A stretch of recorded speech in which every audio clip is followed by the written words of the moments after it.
So, Assalamu alaikum students. So, I am going to start here about our science chapter number 1.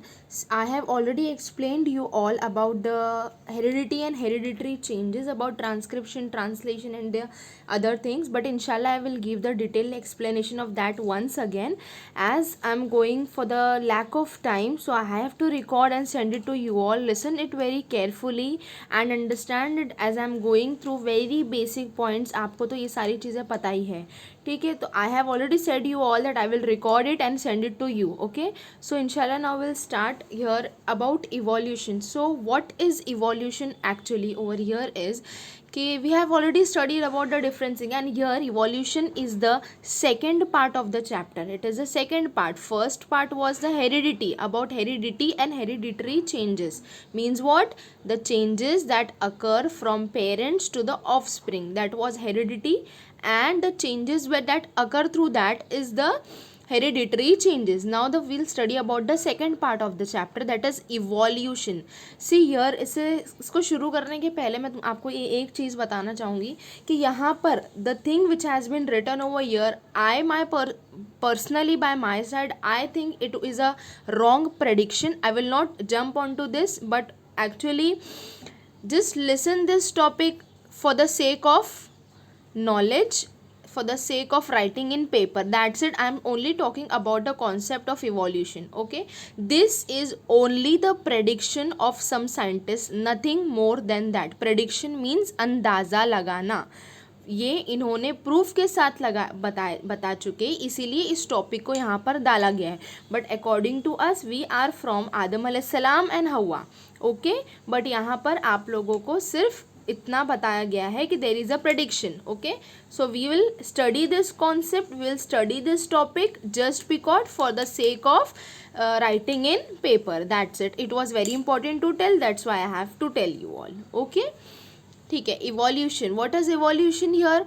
Evolution is a gradual change occurring in the living organisms over a long duration. This is a very slow ongoing process through which organisms is achieved. Now what is written over here कि यहाँ पर evolution occur होता है. यहाँ पर है ना, काफ़ी साल पुराना, about 3 to 5 billion years ago, ये तब की बात हो रही है. देखो जो साइंटिस्ट ने ये अभी बताए हैं, तो ये साइंटिस्ट खुद तभी वहाँ नहीं थे. इन्होंने प्रेडिक्शन किए हैं, काफ़ी चीज़ों को लेके प्रेडिक्ट किया है कि अच्छा ये चीज़ मिल गई तो शायद ऐसा हो सकता है, ये मिल गया तो ये वैसा हो सकता है. लाइक दीज और द अदर थिंग्स ही has been predicted. It predicted with the proof. That is why it has been put in the textbook. Okay, so what is written कि इवोल्यूशन होता है किसका? और इवोल्यूशन होता है gradual change. एक gradual change वो अकर होता है in the living organisms for a long durations. Means the change is not sudden, it occurs very very gradually, very slowly, but in living organisms, specially underline this thing, it occurs in living organisms और लंबे समय तक, for a long duration of time. And it is also very ongoing slow process. Slowly होता है, जल्दी नहीं होता ये प्रोसेस, स्लोली होता है. जो और जब ये evolution, whenever this evolution occur, the development arises, and the development arises in home, the development arises in the organisms. Okay, and then all the stages in changes occurred in various components ranging from stars and planets in space to the biosphere present on the earth should be included in the study of evolution. See, evolution means what? evolution के हमारे जब ancestors present थे, जब हमारे पूर्वज present थे, तब से लेके अब तक काफ़ी ज़्यादा इवोल्यूशन हुआ है. अग्रीड? आप अग्री करोगे ये सारी चीज़ों से कि तभी से लेके अभी तक काफ़ी ज़्यादा इवोल्यूशन हुआ है from our ancestors to our 21st era.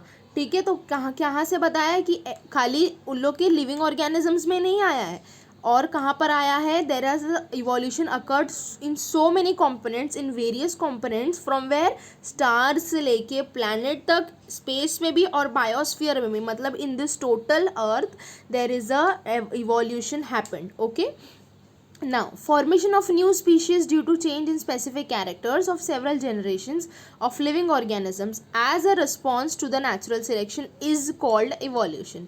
means evolution जैसे जैसे gradual changes आता गया species में, living organism, non living organism, whatever the thing it is. So what happened, formation हुआ and there was a changes, suddenly gradual changes आया in which in the characters, in the different characters of living organism for many and many several generations. ancestor से लेके अभी तक बहुत सारे generations गुजरे हैं और उन सारे generations में क्या हुआ है, there is a changes. Okay and it response to the natural selection. देखो नेचुरल सिलेक्शन का इंशाल्लाह will study further. Natural selection Darwin's ने दिए थे, इनका भी एक प्रेडिक्शन था और इन्होंने बताए थे कि नेचुरल सिलेक्शन है, नेचर सिलेक्ट करता है एक कोई भी ऑर्गेनिज्म को, सर्वाइवल ऑफ द फिटेस्ट, मतलब जो ऑर्गेनिज्म इतना फिट है कि it would survive in this nature, irrespective of the weather, irrespective of any habitat, any kind of the thing, if it is capable, if the organism is capable to live in this nature about so many kind of the things. So nature select करता है वो organism को कि वो इस माहौल में रह सकता है या नहीं, and this is called as the evolution. So आपको कभी डेफिनेशन आएगा इवोल्यूशन का, so you will write about that कि इवोल्यूशन एक ग्रेजुअल चेंज है. एक लाइन में आप वो लिख सकते हो and if the paragraph comes to you all you can write the total paragraph of the evolution. Understood this thing? Okay. So now second thing about that, it has been written that 3.5 billion years ago life had been non-existent on earth. This has been written, okay, and at the beginning there have been very simple elements in the ocean on the earth and simple type of organic and inorganic compounds may have been formed from those. ये बताया गया है कि 3.5 billion years ago, हाँ not million, it is billion years ago, life है ना अर्थ पे कोई भी लाइफ नहीं थी, ऐसा लिखा गया है. तो बिगनिंग शुरुआती सालों में क्या बताया कि बहुत सिंपल एलिमेंट्स अर्थ पे मौजूद थे, बहुत सिंपल, मतलब कार्बन, हाइड्रोजन, ये सारे बहुत ही सिंपल एलिमेंट्स अर्थ के ऊपर मौजूद थे. और उसके बाद ऑर्गेनिक कंपाउंड्स और इनऑर्गेनिक. ऑर्गेनिक कंपाउंड्स मीन जिसके अंदर कार्बन मौजूद होता है, ऐसे कंपाउंड्स उसमें मौजूद थे. और यहाँ क्या बताया, complex compounds like protein and nucleic acids may have formed over the long period from those simple compounds. Means what actually here what has been written, here it has been written that कभी वो time पर जो बताई हुई एक चीज़ मैं आपको बताती हूँ, जो डायनासोर बताया, एक क्वेश्चन लिखा है इधर, why did the huge animals, question number 3 आपको यहाँ दिख रहा होगा कि why did the huge animals like dinosaur become extinct. Actually यहाँ लिखा क्या है, जो यहाँ पर बताया है ना कि सिंपल ऑर्गेनिक कंपाउंड से बाद में कॉम्प्लेक्स ऑर्गेनिक कंपाउंड्स आए हैं. तो यहाँ पर एक प्रेडिक्शन दिया हुआ है कि अर्थ पर कुछ था नहीं जब डायनासोर्स वगैरह वो टाइम की बात करिए एक्सटिंक्ट क्यों हुए, कि जब एक्सटिंक्ट क्यों है इसका क्वेश्चन मैं बताती हूँ. कि बताया है कि सन से एक टुकड़ा, ऐसा प्रेडिक्शन है कि सन से कोई भी एक सन से थोड़ा टुकड़ा है ना वो ज़मीन पर गिर गया था. It falled on the earth, मतलब in the ocean, it falled on the ocean. Sun का एक टुकड़ा ओशन में गिरा एंड वो कुछ ब्लास्ट वगैरह नहीं हुआ इन द ओशन एंड वो बूझ गया, लेकिन उसके अंदर के जो सारे धुआं, उनके जितने भी कार्बन्स प्रेजेंट थे, जितने कार्बन्स उस वो जो a part of the sun fold on the ocean, लेकिन वो उसका सारा धुआं बुझ गया, लेकिन वो जो सारे कार्बन्स मौजूद थे वो पूरे सराउंडिंग एयर में वो स्प्रेड हो गए. और वो इसकी वजह से जो डायनासोर्स, जिसकी वजह से जितने भी डायनासोर्स थे, वो जो हर्बीवोरस डायनासोर्स हो गए, विविपेरस, वॉटेवर दे फीड दे, उनका जो कार्बन कंपाउंड्स था वो सारे उनको डिस्ट्रॉय कर गए, वो सारे उनको एक्सटिंक्ट कर गए. ये यहाँ पर उसकी थियोरी थी. ठीक है, अब यहाँ बताया कि क्या बचा था, सिंपल ऑर्गेनिक कंपाउंड से जिससे बने थे कॉम्प्लेक्स, धीरे धीरे आ गया प्रोटीन्स आ गया, धीरे धीरे न्यूक्लिक एसिड्स आ गया for a long period of time. And what has been written that first primitive type of cells may have been formed from the mixture of different types of organic and inorganic compounds. Means what, primitive मतलब सबसे पहले first primitive type of cells form हुएंगे, किससे form होंगे, from the mixture of types of organic compounds means जिसमें carbon मौजूद है, और नॉन इनऑर्गेनिक मतलब सारे inorganic compounds. Number of those cells may have increased at the cost of surrounding chemicals.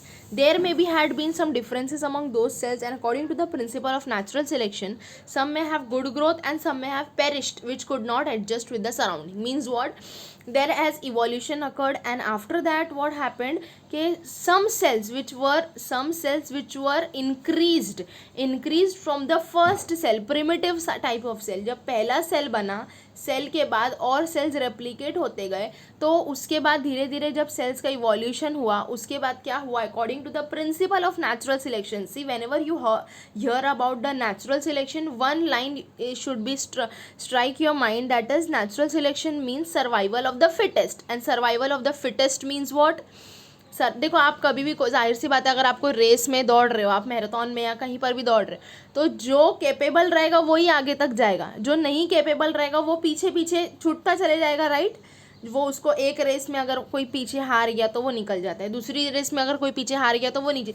जो आगे तक पहुंचते हैं मतलब जो कैपेबल रहते हैं, जो इस रेस में फिट रहते हैं, आगे चलने के फिट रहते हैं, मतलब इसमें नेचुरल सिलेक्शन का मतलब वही है कि नेचर उन लोगों को ही चूज़ करता है, उन लोगों को ही सिलेक्ट करता है जो उसका कैपेबल है, जो हर तरीके के माहौल में, हर तरीके के वेदर में रहने को फिट रहता है।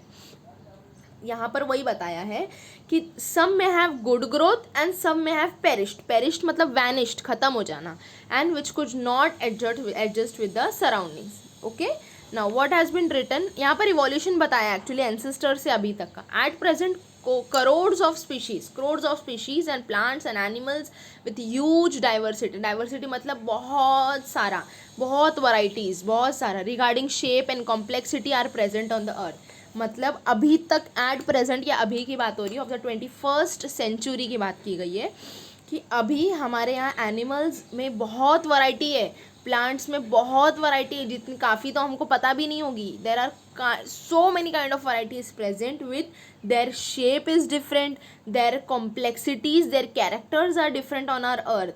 Okay, and animal diversity ranges from unicellular amoeba and paramecium to the man and giant whale। मतलब हमारे यहाँ पर अभी भी in this 21st era छोटे से लेकर बड़े एनिमल तक भी हमारे एरा में मौजूद है। छोटा एनिमल सबसे means the smallest animal, that is unicellular animal, that is amoeba and paramecium, and the largest mammal in the sea, in the ocean is whale। Okay, the plant diversity consists of various species ranging from unicellular chlorella to huge banyan tree। Chlorella consists of one cell and it has the one cell which it is called as the unicellular। okay, तो यहाँ पर actually बताने का मकसद ये है कि there is a huge diversity present on our earth regarding animals as well as plants। in animals unicellular paramecium amoeba to the huge giant whale, and in plant diversity unicellular chlorella to the huge banyan tree। and what has written, the life exists on the earth everywhere from equator to both the poles। Life कहाँ से exist करती है? हर जगह से। Equator जो middle of the earth रहता है वहाँ से to both the poles, north pole and south pole तक। Organisms are present at all the places. हर जगह ऑर्गेनिज्म प्रेजेंट है। ऐसा है कि खाली इंडिया में, बॉम्बे में प्रेजेंट है? नहीं, it is present all over the world. Plants all over the world different है, animals all over the world different है, यहाँ बताया है। Organisms are present all the places like air, water, land, rock. यहाँ पर हर जगह प्रेजेंट है। और कहाँ पर ऑर्गेनिजम्स भी अलग अलग तरीके के रहते हैं। कुछ एयर में रहते हैं, कुछ वाटर के अंदर रहते हैं, कुछ लैंड पर रहते हैं, कुछ रॉक्स पर रहते हैं। Okay, etcetera. Humans have shown curiosity about origin of life and reasons for such a great diversity in life present on the earth since ancient period. Different theories about origin and evolution of life have been proposed till today, of which theory of gradual development of living organisms is accepted। Means actually why this theory has been done, it is because कि जो Darwin थे, Darwin no sorry, yes this Darwin only, क्या था इनको, he has the curiosity about what, कि how did ancestors has begun, कैसे पुराने ज़माने से अभी तक का फॉसिल होगा, क्या होगा, कैसे। हालांकि वो भी उस टाइम पर नहीं थे, but he had that curiosity to gain the knowledge. So इन्होंने क्या किए, इन्होंने प्रूफ्स, इन्होंने एविडेंसेस जमा करना ज़रूरी समझे, and he started gaining and he started working on that. Afterwards what happen कि इन्होंने डिफरेंट थियरीज को बताया कि ऐसी ऐसी चीज़ें हैं। काफ़ी स्टडी के बाद इन्होंने बताया कि he told that about origin, कहाँ से ओरिजिन हुआ है, फिर इवोल्यूशन हुआ है, and the theory has been accepted, Darwin की थियोरी यूनिवर्सली एक्सेप्टेड की गई है, बिकॉज उन्होंने प्रूफ के साथ ये सारी चीज़ें बताए, which is legally for me actually this is only for the sake of study, that's it, nothing to take in our personal life, but it is only for the sake of study. What he has said that humans are evolved from the monkeys, and this is not according to us, we are from Adam alayhi salam, right? So but for the sake of study we have to learn. Okay, क्या लिखा है यहाँ पर कि हम जो humans हैं वो बने हैं, बनते बनते पहले हम गोरिल्ला बने, जो वहाँ पर सर्वाइवल ऑफ द फिटेस्ट में आ गया और इवॉल्व हुए तो वो ह्यूमंस बन गए. This was his study, and the ones who are not evolve वो गोरिल्ला तक रह गए या मंकीज तक रह गए. ठीक है, उनकी हम अभी स्टडी करेंगे. क्या था उनका यहाँ पर लिखा हुआ है, now will study about theory of evolution. Theory, according to this theory, first living material that is protoplasm, right. Protoplasm आपको पता है सबसे छोटा लिविंग मटेरियल है जो हमारे फर्स्ट यहाँ पर आया था, has been formed in the ocean. और ये कहाँ पर फॉर्म्ड हुआ था, सबसे पहले ओशियन में. In due course of time, धीरे धीरे यूनिसेलुलर ऑर्गेनिज्म वॉज फॉर्म. मतलब सबसे पहले ये इवोल्यूशन का मतलब ही देखो यहाँ पर यही है, सबसे पहले छोटा, फिर उससे बड़ा और फॉर्म हुआ, फिर उससे और बड़ा फॉर्म हुआ, धीरे धीरे इट gradually changes occur हुए. तो in the due course of time first protoplasm was been occurred, and after that what occurs, unicellular organism बने. यहाँ पर इसकी स्टडी ये बताती है, gradually changes occurred in the unicellular organism from which larger more complex organism were formed. now protoplasm से बने unicellular, अब unicellular से धीरे धीरे changes हुआ तो क्या बने, बड़े higher living organisms बनना start हुए. then what happened, all those changes were slow and gradual. मतलब पहला ये बना फिर दूसरे 2 दिन के बाद ये बना, ऐसा नहीं हुआ. ग्रेजुअल चेंजेस हुए, स्लो चेंजेस हुए, फॉरन के फॉरन चेंजेस नहीं. It took years and years to get changed. Okay, so duration of all this changes at most 300 crore years. Duration see, कितने ड्यूरेशन में लगा इनको, 300 करोड़ साल तक ये इनका ग्रेजुअल चेंजेस होता गया. Then changes and development in living organisms had been all round and multidimensional, and this led to evolution of different type of organism. मतलब changes तो हुए, organisms में changes हुए, साथ ही साथ क्या हुआ, evolution and plus development. evolution how, protoplasm से unicellular, after unicellular then multicellular, then higher organisms. there is evolution, and plus there was a development of characters, so it has led to the multidimensional evolution, different organisms. और मैं हर organism की बात करूँ, not only 1-2 organisms, every organisms present on this planet. okay, now hence his overall process is called as evolution, and which is organizational. आप इसमें भी paragraph में evolution की definition या पैराग्राफ अगर brief आता है तो ये भी आप लिख सकते हैं. और ये organizational है. why this word organizational is used, because ये proper एक organized form में, ऐसा कोई भी उठे छोटे changes start नहीं हो जाते. there it has been और proper way में, proper manner में organized हुए हैं. Progressive development of plants and animals from the ancestors have different structural and functional organization is called evolution. मतलब development decrease नहीं हुआ है, उनका development में progress हुआ है. किनके, of plants and animals, from where, from their ancestor, जो पूर्वज में से, और हैविंग डिफरेंट स्ट्रक्चरल, और उनके स्ट्रक्चर में भी डिफ्रेंशिएशन आया है, प्लस उनके फंक्शनल ऑर्गेनाइजेशन में भी क्या आया है, डिफ्रेंशिएशन आया है. ओके, इसको कहते हैं इवोल्यूशन. अब इन्होंने प्रेडिक्ट तो कर दिए, how will this universe will accept this theory of Darwin. तो इन्होंने क्या किए, धीरे धीरे एविडेंसेस लाना स्टार्ट किए कि वो कैसे बताएंगे कि इवोल्यूशन आया था. तो उन्होंने एविडेंसेस लाना स्टार्ट किए. तो यहाँ पर बहुत सारे उन्होंने काफ़ी सालों तक एविडेंसेस को, what he has done, he has collected those evidences.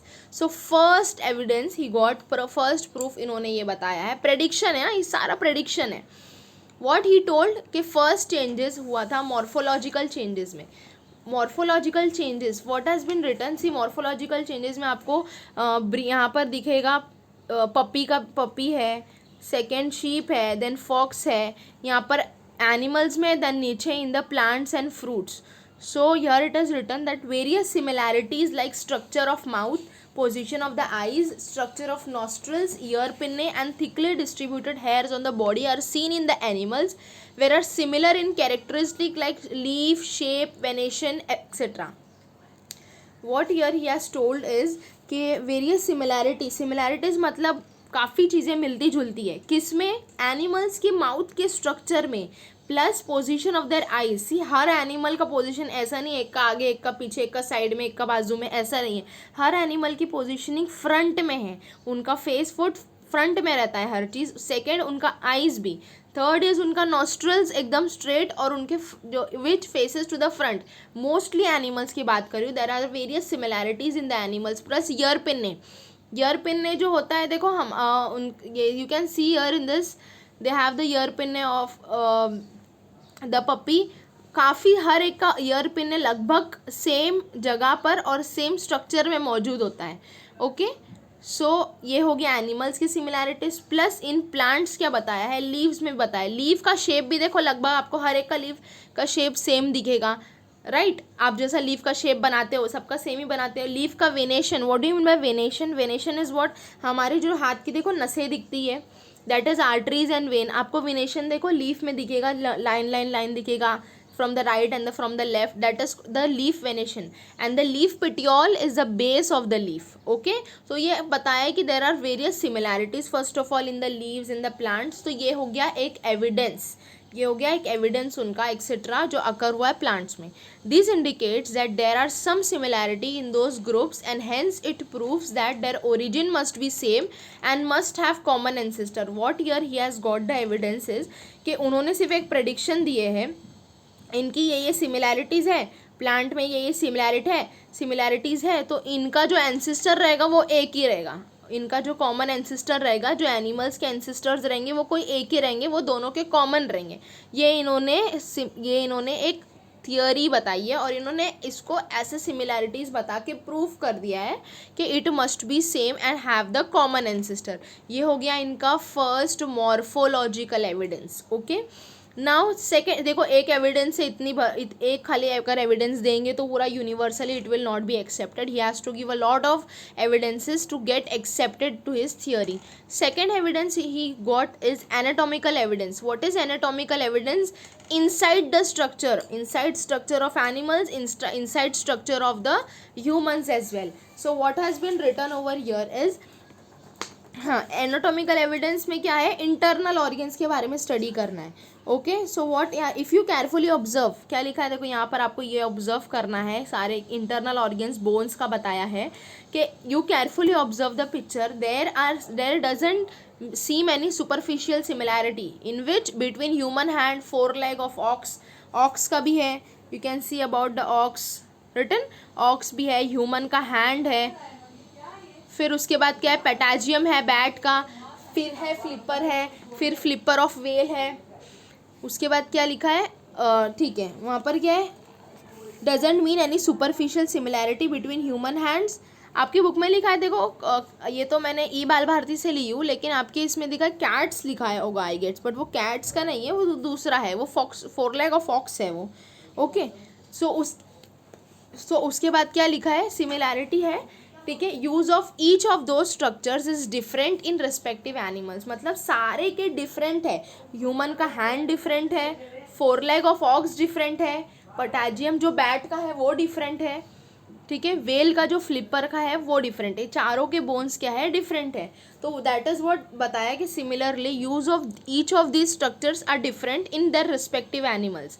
However there is similarity in structure of bones. हालांकि आपको बोन्स का जो स्ट्रक्चर है, मैं ऊपर अपीरियंस में नहीं बोल रही हूँ कि वो सेम है, लेकिन जैसा तैसा देखो, क्लॉज में ह्यूमन का हैंड के क्लॉज सेम है, वेल का जो फ्लिपर है, बोन का जो प्रॉपर स्ट्रक्चर है ना वो सेम है, और उनके जो जॉइंट्स हैं वो भी सेम रहते हैं. तो यहाँ बताया है कि this similarity indicates those animal में हैव कॉमन एंसेस्टर. क्या बताया कि इनके बोन का स्ट्रक्चर और इनके जॉइंट्स का स्ट्रक्चर, खाली ये दो सिमिलर है, इसीलिए क्या है, इनके एंसेस्टर्स क्या है, कॉमन रहेंगे. These are the two evidences which he has given till now. Okay, so understood this thing. Third one, Third evidence, he has given total 5 evidences to be accepted universally. Third evidence is interesting actually, personally it is very interesting. It is vestigial organs. Third evidence उन्होंने बताया है, that is the vestigial organs. What is vestigial organs now? देखो vestigial organs वो होता है जो हमारे body में मौजूद होता है, but it is of no use, but it is necessary to be present in our body. Okay, so we'll study about this. क्या लिखा है? डीजनरेटेड और अनडेवलप्ड यूजलेस ऑर्गेन्स. ऑलरेडी लिखा है ऐसे ऑर्गेन्स. कौन से organs?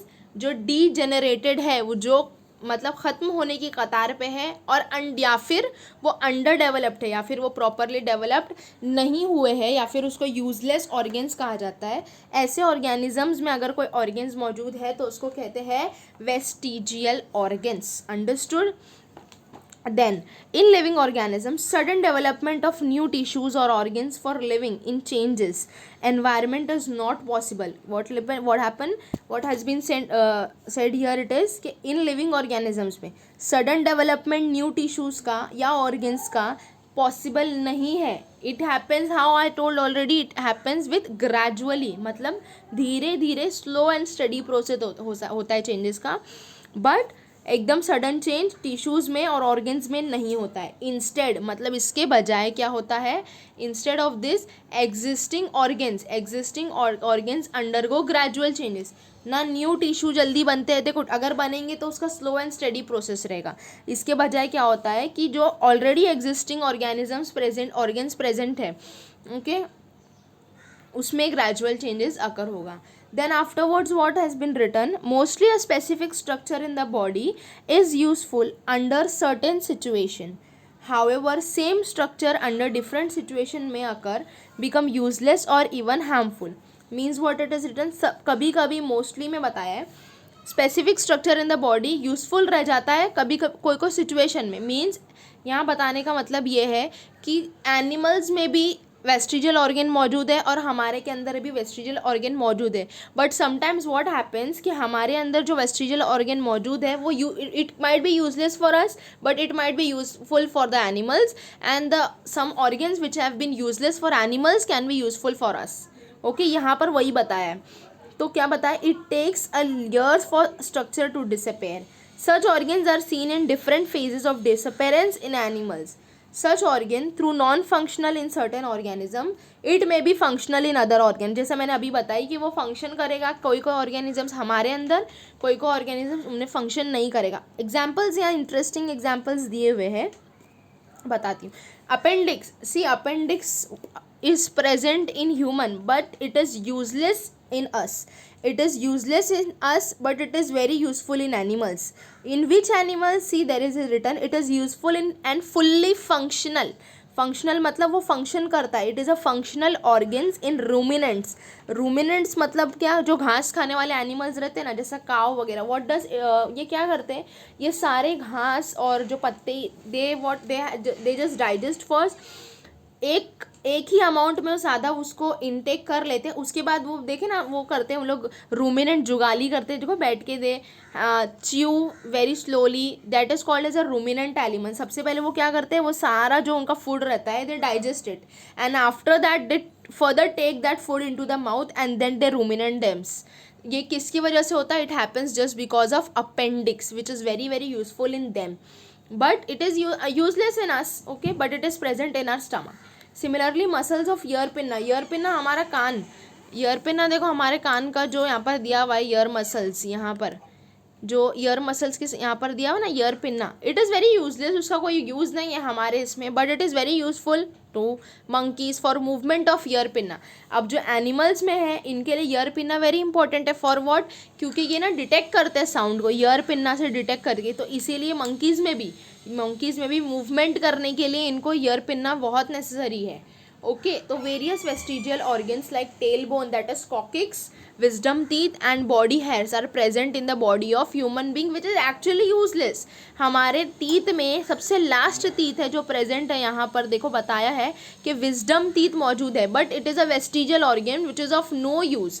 And tail bone that is coccyx, ये पहले से था लेकिन जैसे यहाँ पर दिख रहा है टेल बोन, ये बढ़ता बढ़ता नीचे तक था, बट वो कम होते डीजनरेट होते होते वो यहाँ तक आए। ये हमारा वर्टिब्रल कॉलम का जो हिस्सा है उसका जो लास्ट पार्ट है that is called as the coccyx part. And what is been written over here is hairs. हमारे बॉडी में भी जो हेयर इज प्रेजेंट है about that, it is also a vestigial organs. तो ये हो गए उनके 3 एविडेंसेस, 3 स्ट्रॉन्ग एविडेंसेस उन्होंने बताए हैं ये चीज़ पे। Understood? Afterwards then he has said about it that is palaeontological evidence. Palaeontological ये है ना फॉसिल्स के बारे में इन्होंने बताया। इन्होंने क्या बताया? फॉसिल्स के बारे में स्टडी करें। यहाँ पर देखो क्वेश्चन अराइज दिखा है, ये इनका चौथा एविडेंस है that is called as a palaeontological evidence. Okay, ठीक है। Now we'll study the what is this paleontological. A question may arise in your mind that which organisms existed millions of years ago. How can we tell this? मतलब हमको कैसे पता चलेगा कि ये organisms exist करते थे बहुत करोड़ों साल पहले से ये exist करते थे? How can we tell this? तो इसको भी डार्विन ने बताए हैं कि एग्जिस्ट करते हैं थे एनिमल्स फ्रॉम देयर फॉसिल्स, मतलब हड्डियों से, उनकी जो बची कुची गली हुई हड्डियाँ बची थी उसको बोलते हैं फॉसिल्स कहते हैं उसको, जो उनकी बॉडी का डेड बॉडी का रिमेन्स है that is called as fossils. तो यहाँ पर लिखा है now this has been secret on this earth actually and hidden thing. Large number of organisms get buried due to disasters like flood, earthquake, volcano etc. मतलब जब ये आया था, फ्लड आया था, वॉल्केनो आया था और अर्थक्वेक आया था, ऐसे डिज़ास्टर्स के दौरान जो ऑर्गेनिजम्स थे पहले काफ़ी सालों बिलियन ईयर्स अगो, ऐसे ऑर्गेनिजम्स जो क्या हुए थे ज़मीन में, they got buried and after that what happened, क्या लिखा है? Remnants and impressions of such organ. Remnants means remains, मतलब उनके जो बचे कुछ है ना रेमिनेंट्स, और इम्प्रेशंस मतलब देखो यहाँ पर बरीड ऑर्गेनिजम्स का बताया है, इनकी हड्डियाँ बताई है, इनके बोन्स बताए, फॉसिल्स बताए, देखो इनका रिमेन्स मतलब इनके पैर का छाप, इनका बॉडी, तो इम्प्रेशंस मतलब इन्होंने अपने कुछ छाप छोड़े होंगे। Of such organism remain preserved underground, ये अंडरग्राउंड में प्रिजर्व्ड रहते हैं, ये अंडरग्राउंड में प्रिजर्व्ड रहते हैं। These are the called as fossils, मतलब जो रिमेन्स है ये फॉसिल्स जो है वो अंडरग्राउंड प्रिजर्व रहते हैं। A such study of fossils is an important aspect of study of evolution. Understood this thing? Okay, ठीक है, चलो देन आफ्टरवर्ड्स ये एक है ना सिंपल सी थियोरी है, यहाँ पर बताती हूँ मैं आपको। Carbon consumption of animals, what has been written? Carbon, ये ज़रा ध्यान से सुनना। Carbon consumption of animals and plants stop after death and since then only the decaying process of C14 occurs continuously. अब यहाँ बताया, देखो कार्बन के है ना 2 आइसोटोप्स रहते हैं। आइसोटोप मतलब क्या? आइसोटोप मीन्स एटॉमिक नंबर, उसका एटम नंबर भी सेम रहता है, लेकिन एलिमेंट्स जिसके एटम नंबर भी सेम है लेकिन उनका जो मास नंबर है वो डिफरेंट रहता है। जिसका एटॉमिक नंबर सेम है और उसका मास नंबर डिफरेंट रहता है। तो कार्बन है ना 2 आइसोटोप में डिवाइडेड है, एक है कार्बन 12 और एक है कार्बन 14। तो यहाँ बताया है कि आफ्टर डेथ, मरने के बाद भी, एनिमल्स की यहाँ बात कर रही हूँ, मरने के बाद भी जो only the decaying process of C14 occurs continuously. In case of dead bodies of plants and animals, instead of remaining constant, the ratio between C14 and C12 changes continuously as C12 is non-radioactive. मतलब क्या बताए? जो carbon का जो consumption, carbon का जो degradation रहता है, डिकेइंग प्रोसेस ख़त्म होने का रहता है, वो अभी तक कॉन्स्टेंटली चेंज होते रहता है after in the dead bodies की बात कर रही हूँ, ठीक है। उसके बाद C12 का एक रेशियो लेते हैं उन लोग, ये इनका कैलकुलेशन पॉइंट बता रही हूँ हाँ, कि इन्होंने कैसे पता किए। क्या है कि जो the ratio between C14 and C12 changes continuously. Why? Because it was instead of, वो कांस्टेंट पहले थे, जिंदा होने के पहले वो कांस्टेंट है। कांस्टेंट मतलब एक जगह पर मतलब एक वैल्यू पर ही स्टिक रहना, लेकिन मरने के बाद आफ्टर दैट डेथ कांस्टेंट रहने के बजाय C14 का जो वैल्यू है, जो C14 के जो वैल्यूज़ चेंज हुए हैं, जो स्ट्रक्चर में चेंजेस आया है कार्बन 14 के, उसको रेशियो में लिया गया है कार्बन 12। मतलब कार्बन 14 एक्टिव हो जाता है और कार्बन 12 नॉन एक्टिव हो जाता है। The time past since the death of a plant और animal can be calculated by measuring the radioactivity. मतलब हम ये कैसे पता कर सकते हैं कि ये एनिमल कितने साल पुराना है, कितने साल का था, ये जो अभी अगर हम पता करना चाहें तो कैसे पता करेंगे? तो हमको अगर उसका फॉसिल मिलता है, अगर कोई एनिमल का, if we got the fossil, then we will calculate that fossil, the carbon 14 value of the carbon 14 and carbon 12, अगर हम उसको मेजर करेंगे, उनकी रेडियो एक्टिविटी को मेजर करेंगे, तो हम बता सकते हैं कि ये एनिमल कितना साल पुराना है, इसकी डेथ कब हुई थी। अंडरस्टूड? इतना ज़्यादा। और ये सारा कार्बन का जो कार्बन 14 कार्बन 12 का जो मिक्सअप है, इसको कहते हैं carbon dating method. Understood? It is used in the palaeontology and anthropology for determining the age of human fossils and manuscripts. ये यूज़ किया जाता है पैलियोंटोलॉजी में, मतलब ये फॉसिल्स की स्टडी, पैलियोंटोलॉजी मतलब अपन फॉसिल्स की स्टडी कर रहे हैं। If we study about fossils it is called as a palaeontology. और पैलियोंटोलॉजी के थ्रू हम कोई भी ऑर्गेनिज्म की एज, वो कितने साल का था, वो कब पैदा हुआ, वो कब मरा, हम उसके फॉसिल्स के और रिमेन्स, रेमनेंट्स के थ्रू हम उसको we can determine the age. And fossils and manuscripts मतलब जो हैंड रिटन नोट्स छोड़ के गए ना, hand written notes in from the ancestors, उसके ज़रिए भी हम पता कर सकते हैं। Once the age of fossil been determined by such technique, it becomes easy to deduce the information about other arrest while about others while organisms. ठीक है? Once the age of the fossil, अगर एक बारी में determine किया जाएगा, क्या मतलब? once we analyze the age of the fossil, the age of the animal, बहुत ज़्यादा इजी हो जाती है हमारे लिए कोई भी इंफॉर्मेशन को कलेक्ट करना अबाउट एनिमल की, जो पूरी कुंडली निकालना। अगर हमने फॉसिल को कलेक्ट कर लिया, if we first collected the fossil and afterwards we determine कि वो कितने साल का है, वो कब उसकी डेथ हुई, तो हमारे लिए बहुत ज़्यादा आसान हो जाता है कि उसकी सारी की सारी उसके कैरेक्टर्स को स्टडी करना कि वो कैसा था, क्या है। एक सिर्फ रिमेन से हमको सारी चीज़ें पता चलती है। ठीक है? Then afterwards it seems that various vertebrates have been slowly originated from invertebrates। मतलब यहाँ पर देखो बताया है, यहाँ पर आपको पेज फिगर नंबर 1.8 में भी दिया गया है। ये लाइन का मतलब यही फिगर नंबर 1.8 है कि सबसे पहले बताया, जितना अंदर अंदर आप ज़मीन में खोदते चले जाओगे तो उतना सबसे पहले आपको ऑर्गेनिजम्स मिलेंगे। मतलब पुराना और पहले की बात किया गया है, बहुत सारे साल पहले की बात किया है कि सबसे पहले कौन ओरिजिनेट हुआ था। उन्होंने बताया है कि सबसे पहले आया है इनवर्टिब्रेट्स। इनवर्टिब्रेट्स मतलब the animals which do not have notochord, मतलब इनके अंदर रीढ़ की हड्डी प्रेजेंट नहीं होती है। तो सबसे पहले जो एनिमल्स इवॉल्व थे वो थे इनवर्टिब्रेट्स। ये नीचे वाले स्नेल, स्टारफिश आपको नज़र आ रहा है ये। Okay, then afterwards what has been written over here is कि उसके बाद इवॉल्व हुए हैं एम्फीबियंस, फिशेस इवॉल्व हुए, इनके बाद इवॉल्व हुए, इनसे इवॉल्व हुए हैं जो एम्फीबिया, पाइसेस में फिशेस आता है, एम्फीबियंस आते हैं। फिर एम्फीबियंस के बाद धीरे धीरे किसका इवोल्यूशन हुआ? रेप्टाइल्स का। फिर रेप्टाइल्स के बाद बताया है एव्स का हुआ, मतलब बर्ड्स। फिर उसके बाद धीरे धीरे मैमल्स का इवोल्यूशन हुआ।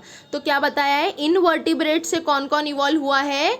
इनवर्टिब्रेट से इवॉल्व हुए हैं vertebrates. Understood students? Yes? Okay, then we will jump on to the next one, that is ये हो गया paleontology, this was the fourth evidence. Okay, then we will study about the connecting links. Now what is the connecting link? देखो ये इनका fifth evidence है। Total he gave the 6 evidences and after that is the Darwin's theory and natural selection. Okay, ठीक है। अब इन्होंने क्या बताया इधर? Connecting link. देखो यहाँ पर आपको सबसे पहले दिख रहा है कि duck billed platypus, lungfish and peripatus. क्यों एक पांचवा जो एविडेंस है इन्होंने बताया कि ये कनेक्टिंग लिंक है, वो इसीलिए बताया है कि यहाँ पर आपने जो ऑर्गेनिज्म आपके सामने नज़र आ रहा है, it has been seen observed, जो डक बिल प्लैटिपस है, डक, देखो you can see the face of this organism, it is the mouth of this organism is like a duck, but the body of this organism is what? The body of this organism is like rat. Okay, actually इसको क्या connecting link क्यों कहा गया है? ये है ना connecting link है।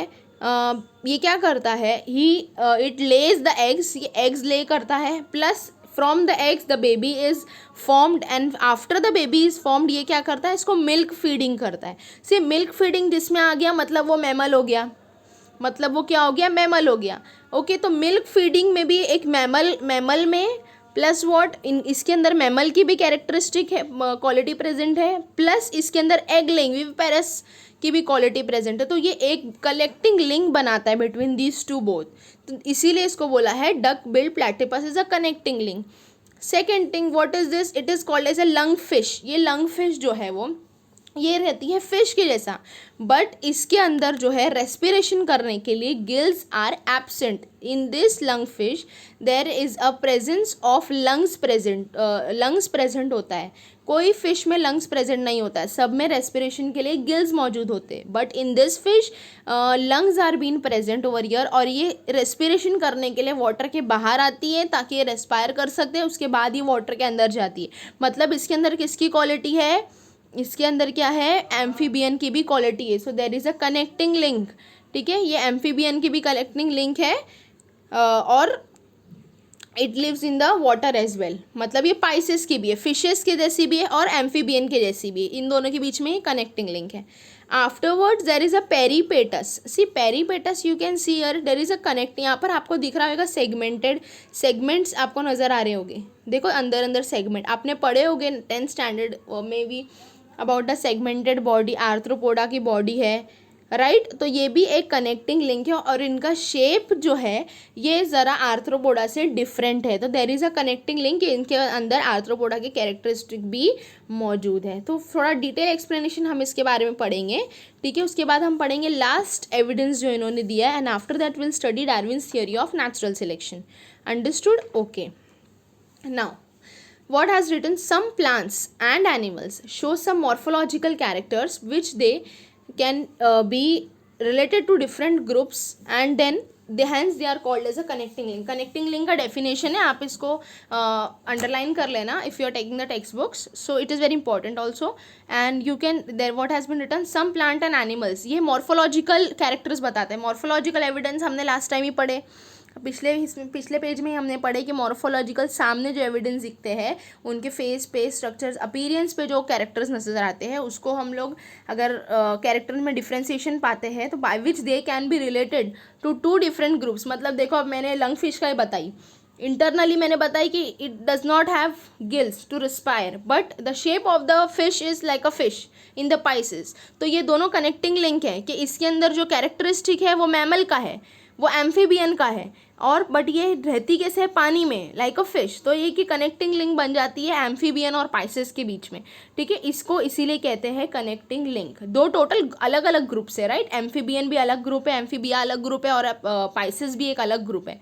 तो जब दो ग्रुप्स के बीच में अगर एक ऑर्गेनिज्म में, if in one organism there is the characteristic of the two groups, it is called as a connecting link between the two groups. understood? Example दिया इन पेरीपेटस, जो हमने अभी पिछले पढ़े ना, सेगमेंटेड बॉडी वाला हमने यहाँ पर पढ़े. तो in peripatus what has been written, characters are like the segmented body, thin cuticle and parapodia like organs are present. मतलब उसकी बॉडी मैंने लास्ट अभी बताई कि वो सेगमेंटेड थी, उसका थिन क्यूटिकल था, जो आउटर उसकी बॉडी की कवरिंग थी वो थिन थी, पतली जैसी थी क्यूटिकल. और पैरापोडिया मतलब he was having the legs, podia means feet, legs. Okay, ऐसे ऑर्गेन्स प्रेजेंट है. सिमिलरली, और ऐसे ही ऑर्गेन्स किस में प्रेजेंट रहते हैं, these animals show tracheal respiration and open respiratory system similar to arthropods. and in animals what happens, in animals में जो आर्थ्रोपोडा में एक फीचर है कि ये ट्रैकियल रेस्पिरेशन, इनका जो रेस्पिरेशन होता है वो ट्रैकिया विंड पाइप से होता है. सेकेंड, इनका ओपन सर्कुलेटरी सिस्टम रहता है, इनका सर्कुलेटरी सिस्टम जो इनसाइड रहता है वो ओपन रहता है. तो यही दो चीज़ पेरीपेटस में भी मौजूद है. अगर इफ़ पेरीपेटस एक टोटली डिफरेंट ग्रुप से बिलोंग करता है, बट उसका कैरेक्टरिस्टिक्स किसके जैसा है, उसका कैरेक्टरिस्टिक्स है आर्थ्रोपोडा के जैसा. So this peripatus organism is a connecting link between Annelida and the Arthropoda. Understood? Okay. See Annelida is the largest group, Annelida is the largest group, and arthropoda as well. Okay, similarly duck bill platypus, अब यहाँ duck bill platypus का बताया, देखो मैंने बताई पहले पिछले इसमें, I said you that they lay eggs like reptiles but show relationship with the mammals due to presence of mammary gland and hairs, मतलब they lay eggs like the reptiles also, reptile के जैसा वो eggs ले करते हैं, plus वो mammals भी है, मैमल्स के जैसा उनके अंदर मेमोरी ग्लैंड्स भी है, वाई बिकॉज दे फीड, ठीक है। तो ये रेप्टिलियन और मैमेलियन में कनेक्टिंग लिंक है, कौन, duck bill platypus. Then what happened afterwards, lung fish performs respiration with lungs irrespective of been fish, जैसे लंग फिश एक फिश है, गिल्स नहीं है, लेकिन उसके अंदर लंग्स प्रेजेंट है। तो ये सारे एग्जाम्पल्स हैं मैमल्स के, रेप्टाइल्स के, एम्फीबियंस के। This phenomena is called as the connecting link and it was the fifth evidence given by the scientist. Now sixth evidence, which was the last evidence given by the scientist, was embryological evidence. What is embryological evidence now? इन या figure 1.10 आपको दिखेगा कि काफ़ी सारे embryo जो start होते हैं from the mother's womb, उसमें वहाँ से ये स्टार्ट होते हैं. क्या बताया यहाँ पर, comparative study of embryonic development stages of various vertebrates given in this picture shows that all embryos now show extreme similarities during their initial stages and those similarities decrease gradually. Similarities in initial stages indicate the common origin of all these animals. See, in this evidence actually थोड़ा सा बहुत ही easy actually क्या बताया है इन्होंने कि सबसे पहला फर्स्ट स्टेज में यू कैन सी फिश का embryo, salamander embryo, this are the organism, हाँ, टॉर्टोइस का embryo, chicken embryo, pig embryo, cow embryo, rabbit and the man embryo, human का भी. क्या what has he said that initial stages में, सबसे first stages में in the womb of a mother सारे के एम्ब्रियो एक जैसे नज़र आते हैं. वॉट ही सेड, इनिशियली सारे एम्ब्रियोज, एवरी एम्ब्रियोज में शो एक्सट्रीम सिमिलैरिटीज, मतलब यहाँ पर कोई भी डिफरेंस नज़र नहीं आता है, सब एम्ब्रियो लगभग कंप्लीटली सेम ही है. लेकिन थोड़े थोड़े जैसा धीरे धीरे इंक्रीज जब होता है, जब during the course of the time, according to the course of the time, जो एम्ब्रियो का स्ट्रक्चर है वो धीरे धीरे सारों का चेंजेस होना स्टार्ट होता है. जैसा आप देख रहे होंगे फर्स्ट इसमें लगभग एक नज़र में at a glance everybody is looking same, every embryos are looking same irrespective whatever it is, salamander, tortoise, anything, ठीक है. But when it comes to the second stage, according to the course of time, second stage में वो embryos क्या हो रहे, धीरे धीरे change हो रहे. And after coming to the third stage when it is the final stage, completely the embryo has been change. तो यहाँ पर वही बताया कि इनिशियल स्टेजेस में वो एकदम सेम रहते हैं, but from the till the last stage आने तक वो कम्प्लीटली डिफरेंट हो जाता है. तो इनिशियल स्टेजेस में एम्ब्रियो सेम है, तो व्हाट ही इंडिकेटेड दैट ना the embryos, because the embryos are initially same at the initial stage, exactly similar at the initial stage, that's why he concluded that because it was similar, that why every embryos would have been evolved from the common ancestor. ये उनका prediction था कि क्योंकि सारे embryos initial stage में same है, इसीलिए सारे embryos एक ancestor से evolve हुए हैं. This was his sixth evidence and the last evidence. Okay, understood? Now we will go on to the Darwin's theory. इनका इतना ही है, उसके बाद हम इंशाल्लाह लमैकिज्म पढ़ेंगे. डार्विन ने क्या थ्योरी दिए थे ये हम थोड़ा सा डिटेल में पढ़ेंगे. 10th स्टैंडर्ड में हमने ये चीज़ पढ़े थे लास्ट चैप्टर में, ठीक है. Now what has been written, Darwin's theory थोड़ा इंपॉर्टेंट है, आता है एग्जाम में, थोड़ा स्टार मार्क करके रखना, एक बार अच्छे से पढ़ लेना.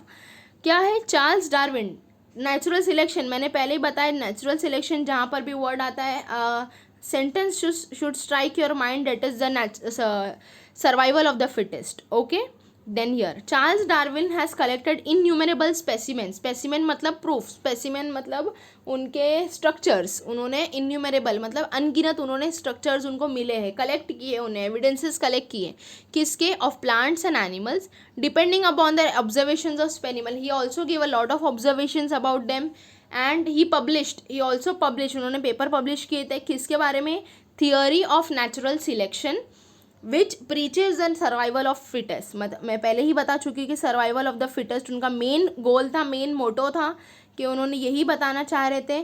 For this purpose Darwin has published a book, उनकी एक बुक भी पब्लिश की गई थी, उन्होंने पब्लिश किए थे ओरिजिन ऑफ द स्पीशीज़, मतलब जो स्पीशीज़ है, जो स्पीशीज़ मौजूद है, species means what, species means what, see अभी फॉर एग्जांपल एक रोज़ है, रोज़ एक ही तरीके का होता है? No, rose has different varieties, different diversities, yellow rose, pink rose, white rose, black rose, red rose.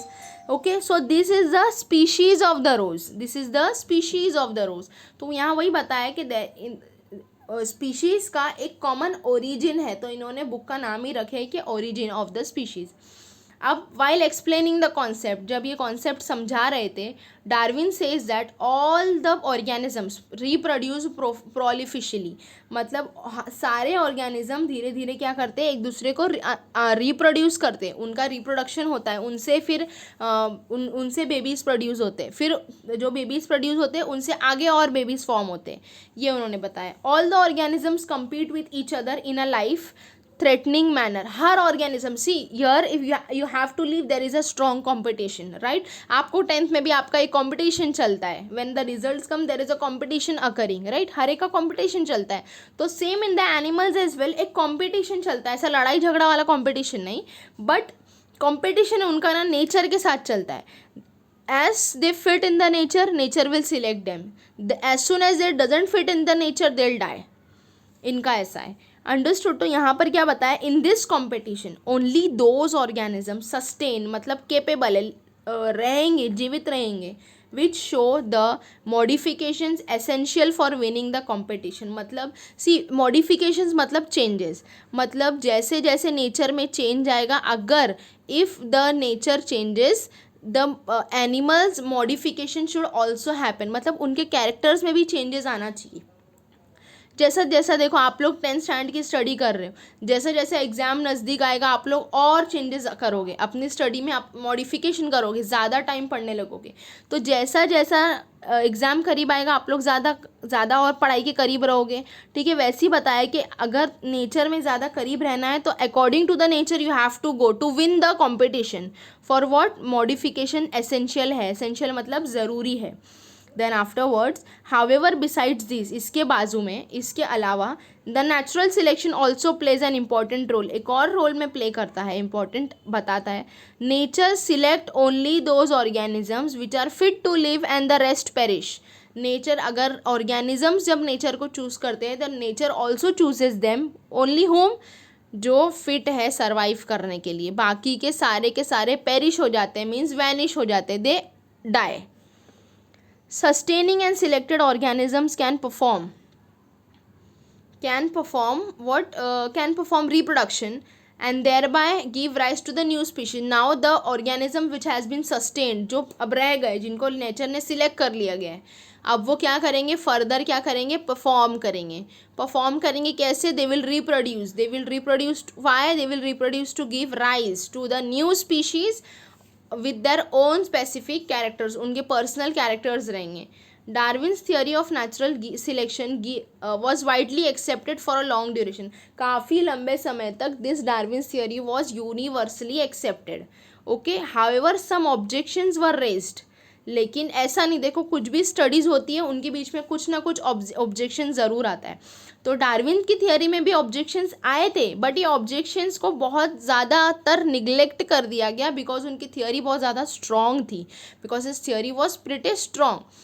So what was the objections यहाँ पर थे? Natural selection is not only the factor responsible for evolution.